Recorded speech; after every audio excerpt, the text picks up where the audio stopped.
I didn't see John or Powell out there. Everything okay? Yeah. Powell's got class. Okay. Josh should be in class. And then going to Missouri, just what makes that arena so difficult? Is it the crowd, atmosphere, opposing teams? It's been kind of a weird one. I don't know. You just have arenas in which they're hard to play in. Alabama's another one that's really hard to play in, and it's just what it is. There's nothing that you can actually point to. It's just that way. Balls don't fall the way you want. Calls don't occur like you want. It's just that type of arena that you feel when you walk in it. Coach, how do you evaluate the way that the teams respond in practice after your post-game message on Sunday? Forced good.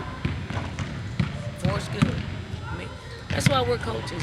We have a high standard of how we need to play, and if you've shown us what that looks like, then and you don't perform in that way, it's our job to let you know that we underperform. And Mississippi State probably had everything, to do with it, but still, we have to perform a lot better than what we did on Sunday. Is it one area of emphasis coming out of Sunday, or just kind of everything has to be better across the board? It's everything. It's a attention to detail. It's a keys to our win.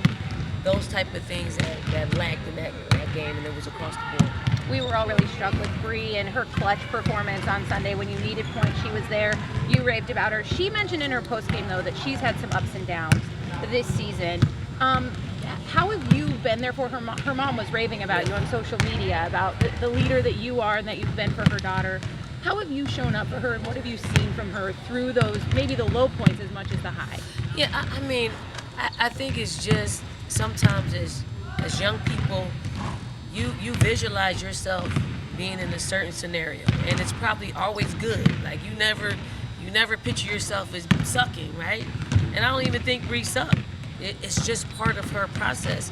Is helping her see that although she may have underperformed to her standard and her vision, the whole objective is to keep going out there, and also let her know the things that she thought she wasn't doing or seemed so bad or not.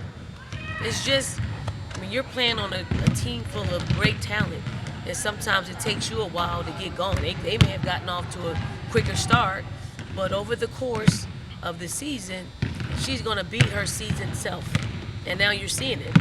So she visualized probably herself coming out with a bang, banging three, scoring and defending and doing all the things that she thought she probably should have been doing the first 2 years. Basketball is funny like that. It sometimes wants you to slow down, and take it the slow, steady way instead of the out of the gate. You come out of the gate quick, it fizzles at some point. So I think her trajectory has been great. She's been practicing the same way, like the same exact way that she was months ago, and it evens out for you. Dawn, actually, about a future game with Camilla's involvement with the Brazilian national team. I believe they have a tryout or the FIBA Cup on February 11th for the UConn game. So will she be available for the UConn game? It's a game time decision. Yeah, so we'll see. I didn't want to ransack the whole press conference, but a little bit more about Bree. How special is she, and the mental toughness that she has been able to create in her time here? You look at who she is, to be able to weather that storm that you mentioned. She's unafraid. Like she said, her mental is stronger, and it is. And doesn't mean it's always going to be strong. No, you show your strength when you're weak. That's how you know you've made progress. And she's unafraid to say that. Like, again, young people have a certain vision in their heads, and if it doesn't work out the way that they see it, it shakes you a little bit. But again, we as coaches, and we have to recognize that and just talk to her. Like I talk to her, like it's, and she always feels better after she talks to me, because it's not as bad as she creates in her head. It really isn't. Like if I'm not saying anything to you, if I'm not creating something that you can actually point to that's hurtful criticism, then there's nothing there.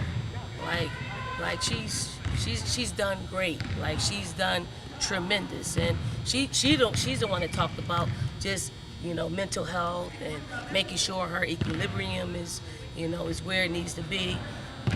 That's more special to me than doubles, because once your mentals are right, you're going to be able to do much more than what you even ever visualize in your head. Once that is good, and it's been great.